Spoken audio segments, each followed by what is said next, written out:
to this Ingram Angle special, The Left and Lawlessness. One of the reasons the left is able to get away with so much is because the media let them off the hook.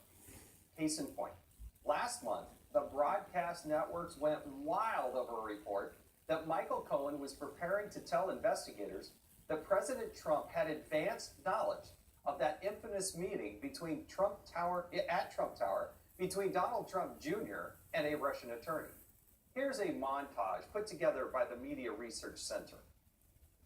Bombshell. President Trump's longtime lawyer ready to deliver the goods. Sources tell ABC News that Michael Cohen claims that Donald Trump had advance knowledge of the Trump Tower meeting. Michael Cohen, the president's former attorney and fixer, claims that then-candidate Donald Trump was aware of the June 2016 Trump Tower meeting with the Russians before it happened. Michael Cohen claims President Trump knew of the controversial 2016 meeting with Russians that were expecting to give the campaign dirt on Hillary Clinton.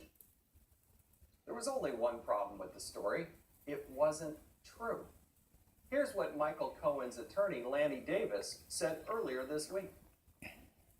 So Michael Cohen does not have information that President Trump knew about the Trump Tower meeting with the Russians beforehand, or he No, does not. And here are all the corrections that ran.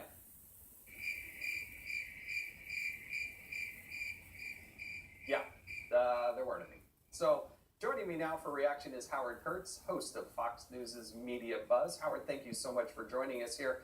When you see this situation, I mean, the media was just, they got their aha moment. They knew they had him on this one, and they ran it, and they ran it, and they ran it, and then now Cohen's attorney is saying that it wasn't true. Yeah, we now know that it wasn't true. Michael Cohen doesn't claim it's true. Lanny Davis says it's not true. All that whole montage you just played comes from a CNN story. CNN was the one that broke this exclusive story.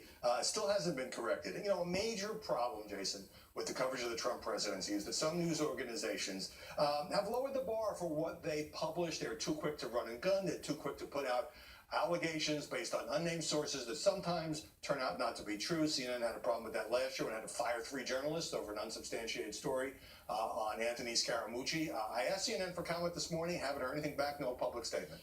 Well, now the New York Post is out with a story saying that it was actually Cohen who was the person who had confirmed the story in the first place. They must have known that, Howard. How could they not ask him or question him about that? Hey, you confirmed this the first time, and now you're saying it's not true. Doesn't the media, if they know that, don't they have an obligation, a duty, to then follow up with that second question and produce the appropriate apology or correction? Absolutely, but I would say don't hold your breath. And it's so ironic because every single day, many news organizations, and sometimes it's part of our job, hammer the White House. Well, you were wrong on this. Is the president lying about